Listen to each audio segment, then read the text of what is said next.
नमस्कार, आप देख रहे हैं हर खबर। मैं हूं आपके साथ जागृति। अपना उत्तर प्रदेश की शुरुआत कर लेते हैं इस वक्त की बड़ी खबर के साथ। तो इस वक्त की बड़ी और अहम जानकारी हम आपको बता रहे हैं मैनपुरी से, जहां करल में सीएम योगी ने किया चुनाव प्रचार। तो वही आपको बता दें, अखिलेश यादव पर सीएम योगी ने जमकर निशाना साधा। अखिलेश की स्थिति आसमान से टपके और खजूर पर अटकने वाली है, उन्होंने ऐसा भी कहा। साथ ही उन्होंने कहा कि जहां उन्होंने मैनपुरी में सपा के गढ़ में बरसे सीएम योगी।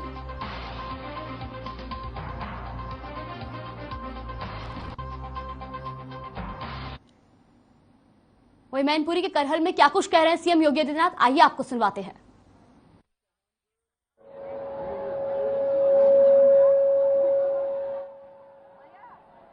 भारतीय जनता पार्टी के लोकप्रिय और सुयोग्य प्रत्याशी का भारत सरकार में मंत्री प्रोफेसर एसपी सिंह बघेल जी, माननीय सांसद श्री अनिल जैन जी, जिला प्रभारी दिनेश वशिष्ठ जी, जिला पंचायत मैनपुरी के अध्यक्ष श्रीमती अर्चना गोविंद भदौरिया जी, विधानसभा प्रभारी नानक चंद अग्रवाल जी, लोकसभा के पूर्व प्रत्याशी श्री प्रेम सिंह साक्य जी, गोविंद भदौरिया जी, श्रीमती मधु बघेल जी, अनुजेश यादव जी, संजीव यादव जी, दलवीर पाल जी, जिला उपाध्यक्ष विधानसभा के सह संयोजक श्री अरुण प्रताप सिंह चौहान जी, भूपेंद्र यादव जी, धर्मेंद्र कश्यप जी, और आगरा उत्तर से विधायक श्री पुरुषोत्तम खंडेलवाल जी, और करहल विधानसभा सीट पर आज यहां पर उपस्थित भारी संख्या में मेरे करहल विधानसभा क्षेत्र के भाइयों बहनों, मैं आप सबका करहल में मैनपुरी की इस ऐतिहासिक भूमि पर इतनी भीषण गर्मी के बावजूद इस उत्साह के साथ खड़े होने के लिए हृदय से स्वागत करता हूं, अभिनंदन करता हूं। भाइयों बहनों, मैं देख रहा था, ऊपर से भी देख रहा था, आते समय भी मैं देख रहा था, कितना उत्साह है माताओं में, बहनों में, नौजवानों में, बुजुर्गों में, अन्नदाता किसानों में और समाज के प्रत्येक तबके में।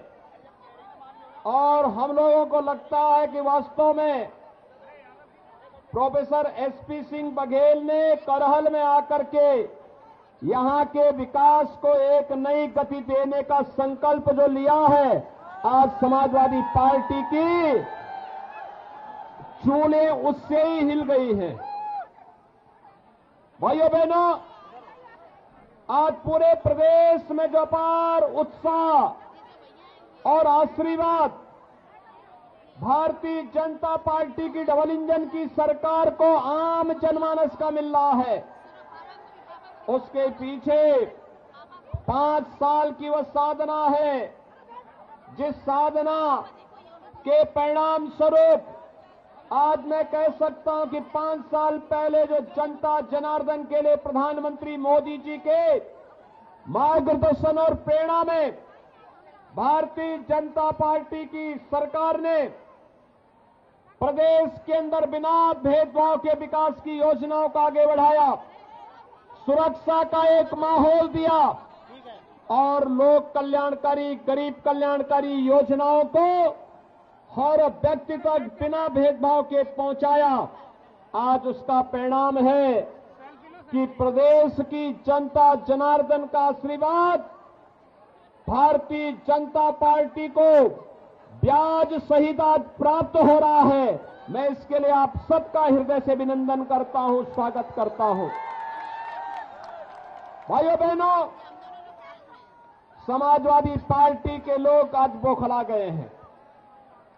करहल में अपनी करारी हार को देखते हुए वे अब आपा खो चुके हैं। प्रोफेसर एसपी सिंह बघेल पर हुआ हमला उनकी इस कायराना हरकत को प्रदर्शित करता है। लेकिन चिंता करने की आवश्यकता नहीं भाइयों बहनों, चिंता करने की आवश्यकता नहीं।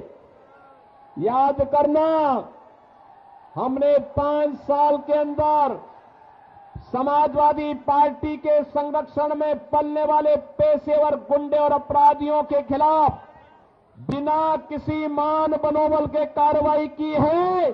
और मैं आपको आश्वासन देने के लिए आया हूं कि बुलडोजर को मरम्मत करने के लिए भेज दिया हूं। 10 मार्च के बाद जब ये फिर से चलना प्रारंभ होगा, तो जिन लोगों में अभी ज्यादा गर्मी निकल रही है, भाइयों बहनों, ये गर्मी 10 मार्च के बाद अपने आप शांत हो जाएगी।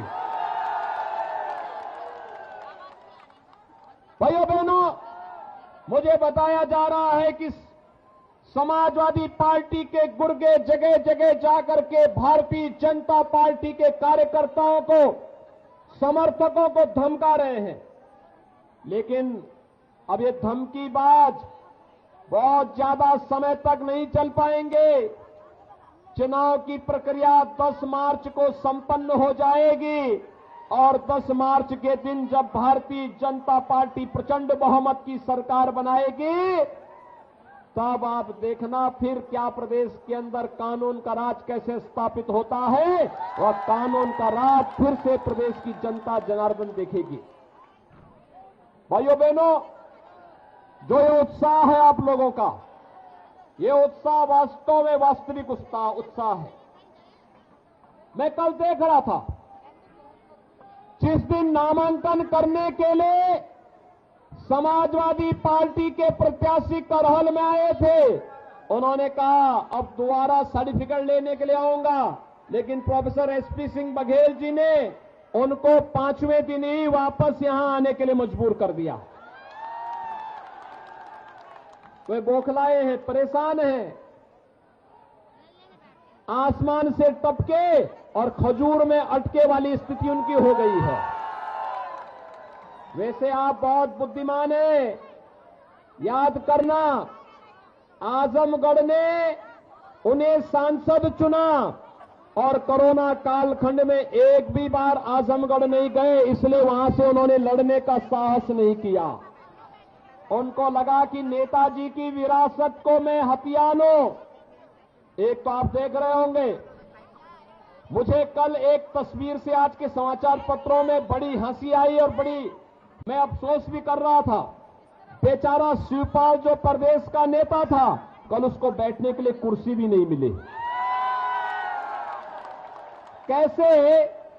कैसे वह कुर्सी नहीं मिली और वह मुंह लटकाए बैठा था।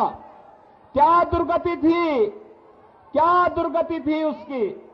और वह दुर्गति देखते हुए मुझे तो कल बड़ा लग रहा था कि कहां ये प्रदेश भर में घूमता था, हजारों लोग उनके साथ जाते थे। नेताजी का प्रमुख सिपा सालार हुआ करता था और कल उस बेचारे को कुर्सी का हत्ता मिला बैठने के लिए, कुर्सी का हत्ता।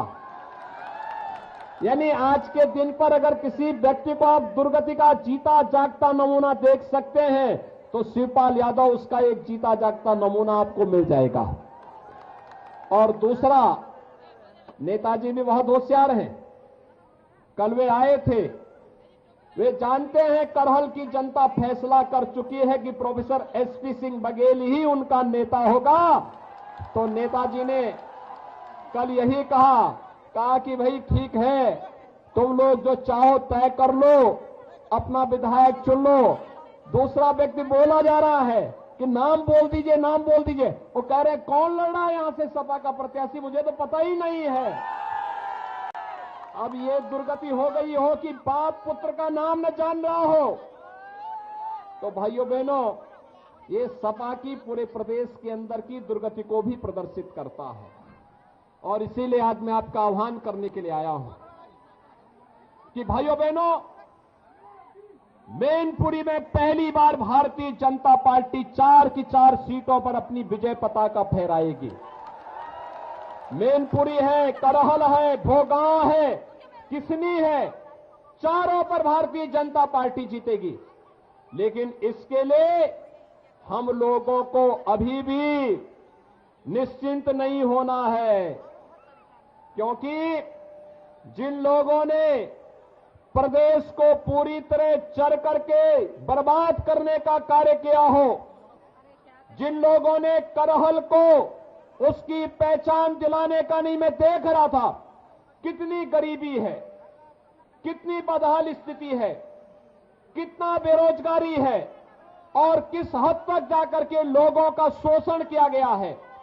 आज भी करहल जैसे क्षेत्र ने, जिसने प्रदेश को नेतृत्व दिया हो किसी कालखंड में, आज भाइयों बहनों यहां पर तो विकास आसमान छूते हुए दिखाई देना चाहिए था, लेकिन समाजवादी कुनबे को विकास पसंद नहीं। उनके लिए सबका साथ और सिपाही खानदान का मात्र विकास, यही एकमात्र उनका नारा है, बाकी उनका कोई नारा नहीं। आपने देखा होगा उनकी संवेदना कभी गरीबों के प्रति नहीं थी, गांव के विकास के प्रति नहीं थी, नौजवान के रोजगार के लिए नहीं थी, अन्नदाता किसान की खुशहाली के लिए भी नहीं थी। उनकी संवेदना तो आतंकवादियों के प्रति थी। याद करिए, समाजवादी पार्टी में जो आज समाजवादी पार्टी के प्रत्याशी हैं, आपके इस सीट पर चुनाव लड़ रहे हैं, याद करिए 2012 में जब वो मुख्यमंत्री बने थे, उन्होंने पहला फैसला क्या लिया था? पहला फैसला था अयोध्या में राम जन्मभूमि पर आतंकी हमला करने वाले आतंकवादियों के मुकदमों को वापस लेने का। उनका पहला फैसला था काशी में संकट मोचन मंदिर पर आतंकी हमला करने वाले आतंकवादियों के मुकदमों को वापस लेने का। रुक कर लेते हैं खबरों की ओर, जहां प्रदेश में चुनावों के चलते नेताओं का पार्टियां बदलने का दौर जारी है। इसी कड़ी में बीजेपी प्रदेश कार्यालय में अलग अलग दलों से आए पदाधिकारियों की ज्वाइनिंग हो रही है। बीजेपी ज्वाइनिंग कमेटी के अध्यक्ष लक्ष्मीकांत वाजपेयी नेताओं को ज्वाइनिंग करा रहे हैं। वहीं समाजवादी पार्टी के कई नेता बीजेपी में शामिल हो रहे हैं। वाराणसी से पूर्व जिला अध्यक्ष राजकुमार जायसवाल, नंदकिशोर मिश्रा, लाल सिंह तोमर, राकेश जायसवाल और बीएसपी के बिस्मिंबर लाल ने बीजेपी का दामन थाम लिया है। इतना ही नहीं, राष्ट्रीय एकता संगठन, नव भारतीय किसान संगठन गोरखपुर से उजाला पार्टी ने बीजेपी को समर्थन दिया है।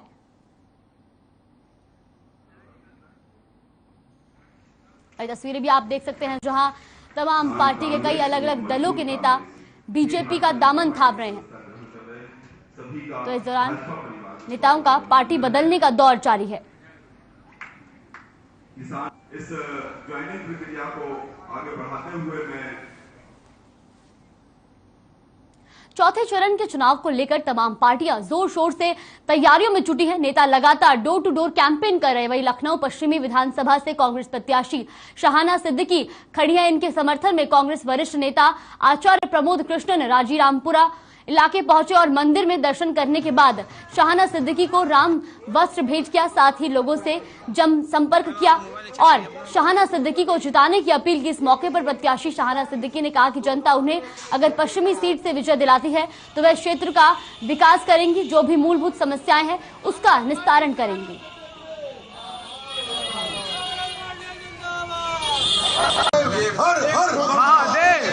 बहुत खुशी हुई, वो हमारा समर्थन करने के लिए आए थे और हमारे देश में जो गंगा जमनी तहजीब है वो आज देखने को मिली है। हर पार्टी में ये देखने को नहीं मिलता है। आज हमें सबका समर्थन मिल रहा है, क्या हिंदू भाइयों का, मुस्लिम भाइयों। आज हमारा जो पुराना लखनऊ था वो फिर से वापस आ रहा है और कांग्रेस पार्टी की बदौलत आ रहा है। वहीं शाहजहांपुर के तिलहर विधानसभा में फर्जी वोटिंग का मामला गरमाया हुआ है। वहीं इस मामले में दो अलग अलग वीडियो सामने आए हैं, जिसमें एक वीडियो में जहां विधायक रोशन लाल वर्मा बीजेपी के समर्थकों से गाली गलौज कर रहे हैं, तो दूसरे में सपा के समर्थक बीजेपी के आकाश तिवारी को लाठी डंडों से पीट रहे हैं। ये दोनों वीडियो सोशल मीडिया पर जमकर वायरल हो रहे हैं। आप हमारे लड़कों के गोली मरवा रहे हैं, मरवाइए। आपके बच्चे देखा, हमारे बच्चे हैं। अरे मारा किस? तो ये बात हमारे समाजवादी प्रत्याशी रोशन लाल को बुरी लगी। और कल एक मामला हुआ था कि ईसापुर हम गए थे, तो वहाँ मतदान पेटियां थी, वो जा चुकी थी और हम वापस हो रहे थे। तो ईसापुर के पास एक भटियोरा पित्थीपुर है, वहाँ रोशन लाल उनके पुत्र थे, उन्होंने जो है और 50-60 समर्थकों के साथ हमें रास्ते में घेर लिया और वहाँ मारा पीटा और हमसे कहा कि तुमने भारतीय जनता पार्टी की मदद क्यों की। तो हमने ये कहा कि आप पिछली बार भारतीय जनता पार्टी में थे तो हमने आपकी मदद की थी, हमें पार्टी से मतलब है, ना कि हमें किसी से मतलब है। वहीं शाहजहांपुर में स्कूल खुलने के बाद छात्राओं और अध्यापकों की दिक्कतें बढ़ गई हैं। जिले में कोरोना संक्रमण कम होने के बाद स्कूल खोले गए हैं, लेकिन बच्चे कम संख्या में स्कूल पहुंच रहे हैं। वहीं स्कूल खुलते ही बच्चों पर परीक्षा का दबाव पड़ रहा है। स्कूल खुलने के साथ ही परीक्षाओं की तैयारियों ने जोर पकड़ लिया है, जिसके चलते बच्चों के पाठ्यक्रम पूरा करने का अध्यापकों पर दबाव पड़ रहा है। जहां कोरोना संक्रमण कम होने पर काफी समय के बाद विद्यालय आज खुला है, तो इसके बाद अब बच्चे आज बुलवाया गया, लेकिन बच्चे ये कह रहे हैं कपड़े नहीं धुले हैं, नहा धो नहीं पाए, कल से स्टार्ट होंगे आना। अच्छा, कल से आना स्टार्ट हो जाएंगे। बच्चों को बुलाया गया है जी, मतलब काफी दिनों बाद स्कूल खुले जी, तो आज बुलवाया गया है, अब आज आ नहीं पाए जी। कब से आना बच्चों के लिए, कब से कहा है बच्चों ने? कहा तो आज ही से गया है। काफी 90 कोविड की वजह से काफी दिनों से स्कूल बंद रहा, इसके कारण बच्चे नहीं उपस्थित पाए और इलेक्शन की वजह से भी आज ये आंगनबाड़ी केंद्र को खोला गया और सहायिका को घर घर भेजा गया बच्चों को बुलाने के लिए। तो कुछ बच्चों ने बताया कि मेरे कपड़े साफ नहीं है, गंदे हैं। और तो वही लखनऊ कानपुर नेशनल हाईवे पर भीषण सड़क हादसा हो गया। मामला दही थाना क्षेत्र का है, जहां नेशनल हाईवे का ही है, जहां एक कार और पिकअप की आमने सामने भिड़ंत हो गई, जिसमें एक सिपाही की मौके पर ही मौत हो गई। सूचना पर पहुंचे पुलिस ने मृतक का शव बरामद कर पोस्टमार्टम के लिए भेज दिया है। साथ ही पिकअप को हिरासत में ले लिया गया है। दरअसल सिपाही अनिल सिंह लखनऊ कमिश्नरेट में तैनात था और ड्यूटी से छुट्टी पर घर जा रहा था। फिलहाल पुलिस मामला दर्ज कर आगे की कार्रवाई में जुट गई है।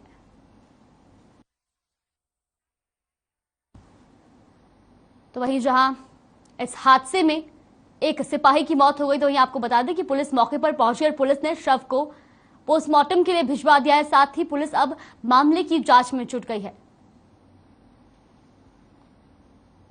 वहीं औरैया में भीषण सड़क हादसा हो गया। मामला सदर कोतवाली क्षेत्र के देवकली चौक का है, जहां ब्रेक फेल होने से बस खंबे से जा टकराई। जानकारी के अनुसार बस जनपद शाहजहांपुर से चुनाव ड्यूटी में झांसी जा रही थी, जिसमें सुरक्षा कर्मी सवार थे। गनीमत रही कि सभी सुरक्षा कर्मी सुरक्षित हैं, किसी के हताहत होने की कोई खबर नहीं है।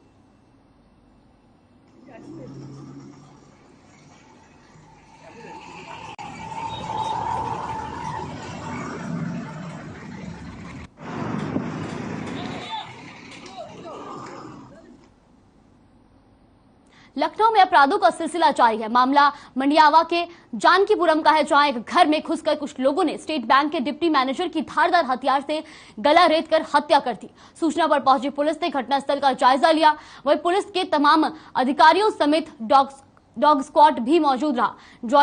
ज्वाइंट कमिश्नर क्राइम की माने तो हत्या की वजह का अभी खुलासा नहीं हुआ है। हालांकि मृतक का शव किचन के पास से मिला है, जहां घरेलू सामान बिखरा पड़ा था। जांच के बाद ही हत्या के कारणों का पता चल पाएगा। फिलहाल पुलिस मामले की गहनता से जांच कर रही है।